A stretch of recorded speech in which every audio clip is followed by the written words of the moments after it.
안녕하세요. 미국 주식으로 은퇴하기 미주은입니다. 찾아와 주신 모든 여러분 대단히 감사합니다. 2020년 6월 30일 6월의 마지막 날이 찾아왔네요. 오늘 방송의 제목은요. 미국 은행주 투자는 이 영상 꼭 보시고 결정하세요로 지어봤습니다. 미주은 채널이 아직 구독자가 많이 있지 않잖아요. 그래서 구독자 한 분 한 분이 저한테 너무나 소중하거든요. 그 소중한 구독자분들 중에 한 분이 저에게 은행주에 대해서 영상을 제작해달라 부탁을 하셨어요. 그런 와중에 지난 금요일이죠. 미국 증권시장이 급락하는 모습을 보였는데요. 그 급락의 중심에는 은행주가 자리하고 있었습니다. 그래서 오늘 미국 은행주 투자에 대해서 심도 깊게 자료 취합해서 영상 만들어 봤습니다. 기대해 주시기 바랍니다. 오늘 영상의 내용은요 4개의 부분으로 나누어지고요. 역시 구독 그리고 좋아요 알람 설정부터 꼭 해주시고요. 두 번째로는요 지난주 금요일날 은행주가 왜 급락했는지 팩트체크를 해보고요. 세 번째 은행주와 배당 그리고 자사주 매입에 대한 자세한 내용 한번 살펴보도록 하겠습니다. 마지막으로는요 제가 생각하는 미국 은행주에 대한 대응책은 어떤 것들이 있겠는가 여러분들과 공유하는 시간 갖도록 하겠습니다. 그럼 바로 시작합니다.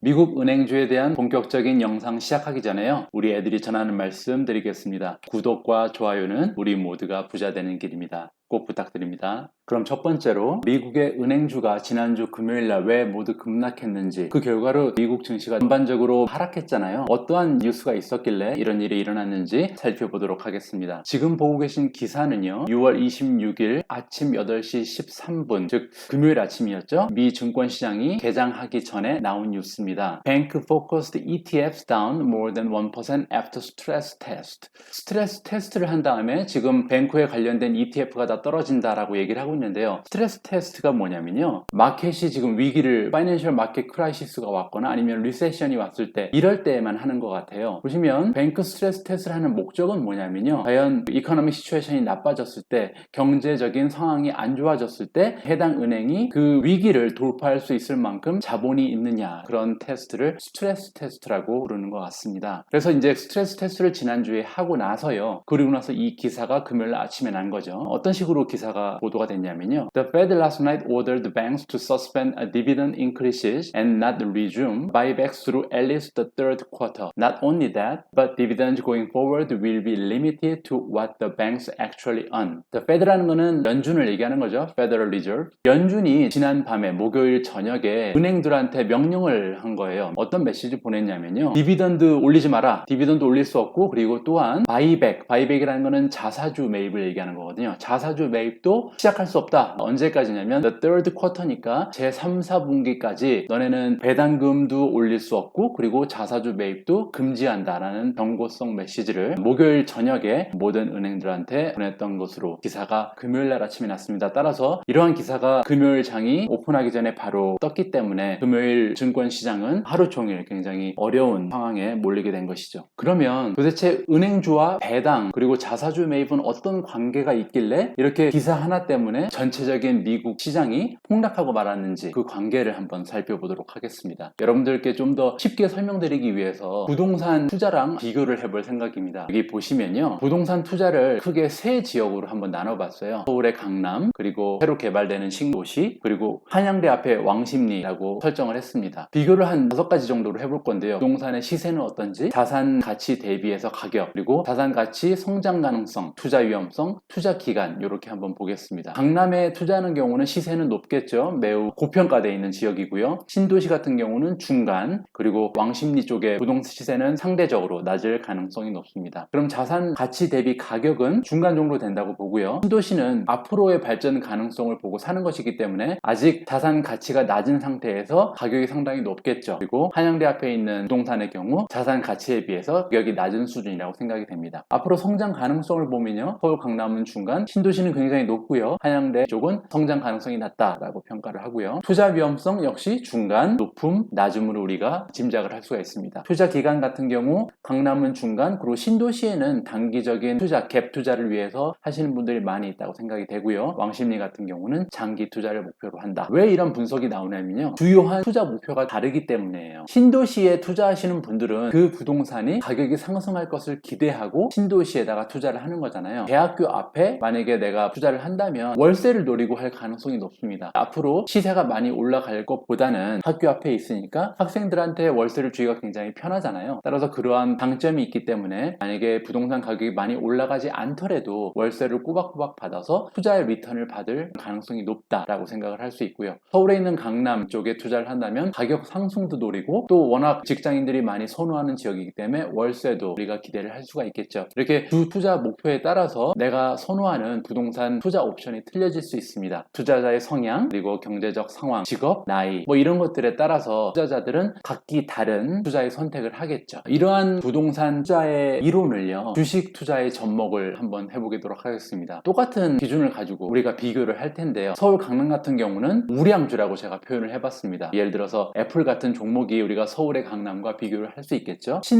신도시는 성장주라고 제가 해볼게요. 제가 가지고 있는 성장주 중에서 대표적인 스퀘어라고 가정을 하고요. 한양대 앞 왕십리에 우리가 부동산을 투자하는 것은 배당주에 투자하는 것과 같다라고 비유를 해보고 싶습니다. 은행주는 배당주의 대표적인 종목이죠. 그래서 지금 은행주를 여기다가 넣어서 한번 비교를 해보고요. 부동산 시세를 스톡 프라이스로 바꿔봤어요. 우리가 애플 주주가 되기 위해서는 상당히 오버프라이스된 높은 가격을 주고 매수를 해야 되죠. 성장주 같은 경우는 중간 가격 정도 되고요. 배당주는 상대적으로 낮은 가격을 주고도 매수가 가능합니다. 두 번째, 자산 가치 대비해서 가격은 우리가 PE 레이시오라고 바꿔볼 수 있어요. PE 레이시오가 Price to Earning, 그 기업이 벌어들이는 수익에 비교해서 가격이 얼마나 높냐잖아요. 따라서 우량주 같은 경우는 중간, 그리고 성장주는 earning이 굉장히 적거나 아니면 아예 마이너스인 경우도 많습니다. 따라서 PE 레이시오는 굉장히 높다고 우리가 평가를 해야 되고요. 배당주 같은 경우는 PE 레이시오가 전반적으로 낮을 가능성이 높습니다. 자산가치 성장 가능성은 우리가 그로스 레이시라고 보면 되고요. 우량주는 중간 정도 되고, 스퀘어 같은 성장주는 우리가 그로스 레이시 높을 것을 기대하고 투자를 하는 거잖아요. 반면에 배당주 같은 경우는 그로스 레이시 현저하게 떨어질 수밖에 없습니다. 투자 위험성, 상대적으로 성장주 같은 경우는 리스크가 굉장히 높죠. 앞으로 이 성장주가 과연 계속해서 성장을 할지, 성공을 해낼지, 아니면 중간에 흐지부지 돼서 사라질지 모르는 겁니다. 따라서 리스크가 굉장히 높은 거고요. 우량주는 중간 정도, 배당주는 상대적으로 리스크가 낮다라고 평가를 해볼 수 있겠습니다. 투자 기간은 마찬가지로 우량주는 중장기 우리가 보면서 투자를 하고요. 성장주는 단기 차익을 노릴 경우가 많습니다. 배당주의 경우는 장기 투자죠. 우리가 배당주에 투자하면서 단기 투자를 한다는 것은 말이 안 되거든요. 주 투자 목표가 역시 어떠한 종목에 투자에 따라서 상당히 차이가 있습니다. 성장주에 투자하시는 분들은 주가의 차익을 노리고 투자를 하시는 거겠죠. 배당주에 투자하시는 분들은 배당금을 주요 타겟으로 보고 배당주에 투자를 하는 것으로 우리가 생각을 해볼 수 있습니다. 역시 가장 인기가 많은 우량주의 경우에는 주가 차익도 기대해 볼 수 있고 또 배당금도 나오기 때문에 일석이조라고 할 수 있죠. 여기서 우리가 주목을 해 보아야 할 부분은, 배당주는 배당금이 주 투자 목표다. 따라서 은행주는 대부분 다 배당주인데 배당금에 대한 안 좋은 뉴스가 나오면 당연히 그 은행 주식의 가치는 떨어질 수밖에 없는 거잖아요. 그래서 이러한 이유로 지난 금요일 날 전반적으로 은행주가 모두 폭락하는 그런 현상을 가져온 것으로 설명을 할 수가 있습니다. 그런데요, 여기 보시면 어제죠. 어제 월요일 6월 29일 미국 시간으로 4시 40분이니까 지금 장이 마감이 된 상태였죠. 이런 기사가 떴습니다. JP Morgan, Bank of America, Citi and Goldman maintain dividends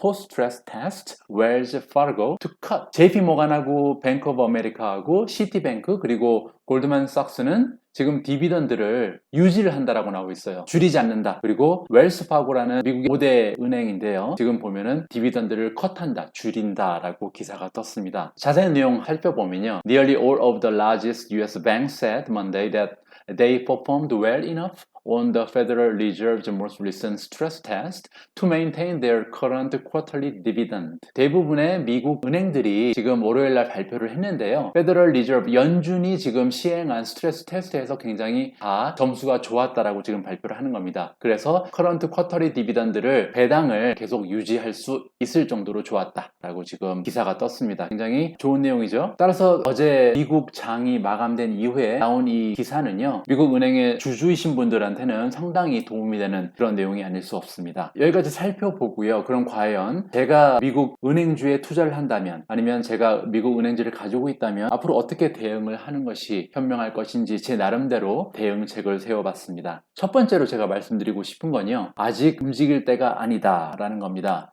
그 이유가 뭐냐면요, 지금 배당에 대해서 좋은 뉴스가 나온 거잖아요. 미국의 메이저 은행들이 지금 배당금을 계속 유지할 수 있게 되었다라는 지금 좋은 뉴스가 우리한테 나온 것인데, 사실 우리가 한 가지 생각해 보아야 할 점은요, 미국 기업들이 주주들한테 주주 환원을 하는 방법은 크게 두 가지가 있습니다. 첫 번째는 배당이고요, 또 하나는 자사주 매입인데요. 은행의 경우에는 배당금으로 주주 환원을 하는 금액은 전체 주주 환원의 25%밖에 안 되는 것으로 나와 있어요. 나머지 75%는 자사주 매입을 통해서 주주 환원을 하는 것이죠. 자사주 매입은 뭐냐면요, 기업이 오픈마켓에 나가서 자기들의 주식을 사버리는 거예요. 그래서 소각을 해버리는 거죠. 자사주 매입이 왜 주주들한테 환원을 하는 거냐면요, 그 주식을 사서 소각을 해버리면 전체 주식의 개수가 줄어들잖아요. 그러면 기존의 주주의 입장에서는 자사주 매입을 통해서 전체 주식의 개수가 줄었는데 전체 시총은 줄지 않았기 때문에 내가 확보하게 되는 기업의 가치는 늘어나는 거잖아요. 그래서 자사주 매입이 있으면 주가가 상승할 수 있는 여지가 있습니다. 그리고 지금 여기서 말씀드리는 거는, 통상 미국 은행주가 주주 환원을 하는 방법은 75% 정도 자사주 매입을 통해서 주가를 올리는 방법, 그리고 나머지 25%는 배당을 통해서 하는 건데, 아직 자사주 매입을 언제부터 재개할지 소식이 들려오지 않는 상태에서 아직 은행주에 투자하는 것은 시기상조다라고 저는 개인적으로 생각하고 있습니다. 두 번째, 아직은 시기상조라고 생각하는 이유는요, 미국의 기준금리입니다. 기억하실지 모르겠지만 6월 10일 날 이런 기사가 떴었죠. Fed sees interest rates staying near zero through 2022. 연준이 뭐라 그랬었냐면요, 그때 2020년까지 제로금리 혹은 제로에 가까운 금리를 유지하겠다라고 그때 호언장담을 했습니다. 제로금리를 앞으로 2년 이상 유지한다는 것은 어떤 뜻이 될까요? 은행의 입장에서는 인터레스트 레이트가 낮아지면 수익이 줄어들 수밖에 없는 거거든요. 왜냐하면 미국에 있는 은행들이 돈을 버는 가장 커다란 수입원은 이자에서 옵니다. 따라서 이자율이 낮다는 것은 주요 수입원이 현격하게 줄어들 수밖에 없다는 해석이 되는 거죠. 여기 보시면요, Banks Non-Interest Income to Total Income for United States, 즉 그 Non-Interest Income에서 이자 외의 소스에서 미국 은행들이 돈을 버는 것은 몇 퍼센트 정도 되는지 그래프로 지금 표시를 한 상황입니다. 2011년부터 2017년까지 보여주고 있는데요, 보시는 것처럼 계속 줄어들고 있어요. 그러니까 즉 반대로 얘기하면 이자를 쳐서 걷어들이는 수입이 계속 증가하고 있다는 거죠. 그래서 Non-Interest Income이 줄어들고 있는 거예요. 그러면 Non-Interest Rate이 어느 정도 되느냐? 많을 때도요, 한 38% 정도밖에 안 되는 거고요. 최근에 들어서는 2017년에 들어서는 33%, 은행이 창출하는 전체 이익의 전체 수입의 33%가 이자 수익에서 오는 겁니다. 나머지 67%만 이자 아닌 다른 인컴 소스에서 확보가 되는 거고요. 따라서 우리가 여기서 연준이 2022년까지 인트레스트 레이트를 제로금리로 계속 단속을 한다면 은행들 입장에서는 지금 67%나 되는 주요 수입원이 계속해서 줄어들 수밖에 없다 라는 안 좋은 소식인 거죠. 하지만 은행들 중에서 별로 타격을 받지 않는 은행도 하나가 있습니다. 바로 골드만삭스인데요. 여기 기사 보시면요, 낸시 탱글러, the Chief Investment Officer and Rupert Tangler Investments said Goldman Sachs could be one of the major financial companies best equipped to weather the coronavirus pandemic and economic slowdown. 골드만삭스는 이러한 나쁜 상황에서, 지금 코로나 바이러스가 기승을 부리고 경제 상황이 너무 안 좋은 상황에서 그래도 투자 가치가 있는 회사가 될 수 있다라고 얘기하고 있습니다. 이유가 뭐냐면요, This is a company that gets 96% of their revenue from non-interest income. So that's a benefit in a flat to low interest rate environment. 지금 골드만삭스 같은 경우는요, 전체 레비뉴의 96%가 non-interest rate income, 그러니까 이자 쳐서 생기는 수익 말고의 나머지 수익이 96%나 되는 거예요. 이게 지금 투자은행이기 때문에 가능한 일이죠. 따라서 지금 연준이 지로금리를 시행을 할 때 2022년까지 제로금리를 유지한다 하더라도 골드만삭스 같은 경우는 굉장히 수익 구조가 탄탄하기 때문에 선전할 가능성이 높다라고 얘기를 하는 거죠. 참고하시고요. 마지막으로 그러면 아직 은행주에 투자할 시점이 아니라면 우리가 어떤 식으로 대응을 해야 할까요? 먼저 쿼터 3 제3, 4분기 자사주 매입 업데이트를 계속 확인해 봐야 될 것 같습니다. 언제부터 자사주 매입이 과연 허용될 것인지 그런 뉴스가 나오게 되면 은행주의 주가가 다시 상승할 가능성이 높죠. 다음으로 연준 기준금리 변동을 확인해 봐야 됩니다. 비록 연준에서 지로금리를 계속 유지하겠다고 말을 했잖아요. 하지만 상황이 달라지면 만약에 코로나 바이러스 백신이 나온다든지 경제 상황이 갑자기 호전기를 보인다면 연준이 기준금리를 변동할 가능성이 있습니다. 따라서 이 부분 계속 우리가 뉴스 아티클 확인해 봐야 되고요. 세 번째로 주가 하락 목표 매수가를 설정하자. 이 부분은 제가 은행주에 관심이 있으신 분들한테 꼭 말씀드리고 싶은 부분인데요. 우리가 주식을 우량주, 성장주, 그리고 배당주 이렇게 세 가지로 나누어서 분류를 했었잖아요. 성장주 같은 경우는요, 사실 매수하는 가격이 그렇게 중요하지가 않습니다. 왜냐하면 우리가 성장주에 투자한다는 것은 최소 몇십 프로, 때로는 두세 배까지 그 주가가 상승할 것을 생각하면서 우리가 투자를 하는 거거든요. 그렇지 않으면 리스크가 높은데 굳이 리스크가 높은 성장주에 투자할 필요가 없어요. 투자라는 것은 리스크가 높으면 리턴이 높아야 되거든요. 따라서 그 매수가는 별로 중요하지가 않습니다. 앞으로 이 성장주가 몇 배 정도 올라갈 수 있는 가능성이 있는가, 거기에 초점을 맞추고 투자하는 것이 성장주 투자거든요. 하지만 배당주 같은 경우는 반대로 생각하셔야 됩니다. 해당 배당주가 얼마까지 떨어졌을 때 매수를 했냐가 굉장히 중요해요. 왜냐하면 배당주라는 것은 그 배당금이 해마다 계속 올라갈 것을 기대하고 매수를 하는 건데, 그때 내가 몇 주를 갖고 있냐가 굉장히 중요하거든요. 따라서 가능한 한 똑같은 금액을 투자를 했을 때 한 주라도 더 살 수 있는 저가에 매수하는 것이 5년, 10년 후에 최고의 리턴을 올릴 수 있는 가장 중요한 관건이 되는 겁니다. 따라서 그 목표 매수가를 설정하는 걸 굉장히 신경 써서 해야 되고요. 또 하나 말씀드리고 싶은 것은 내일은 제가 은행주 주식 분석 끝판왕 이런 내용으로 은행주에 대한 두 번째 영상을 준비할 예정입니다. 그러면 은행주가 이러한 상황에 놓여 있는데 우리가 주로 투자 대상으로 하고 있는 뱅크 오브 아메리카라든지 시티은행이라든지 아니면은 JP 모간, 골드만삭스 이런 개별 종목 중에서 우리가 가장 평가를 높이 해줘야 되는 은행주는 무엇일까? 내일 주식 분석 끝판왕을 통해서 여러분들과 함께 공유를 할 생각입니다. 내일 영상도 꼭 시청 부탁드립니다. 오늘 영상 여기까지고요. 오늘도 시청해주신 여러분 대단히 감사드립니다. 저는 주식 전문가도 경제 전문가도 아닙니다. 단지 여러분들께 조금이라도 도움이 되는 내용을 전해드릴 수 있도록 매일매일 열심히 공부하고 학습하고 있습니다. 우리 모두가 미국 주식 투자로 은퇴하는 그날까지 모두 화이팅입니다. 행복한 하루 되세요. 감사합니다.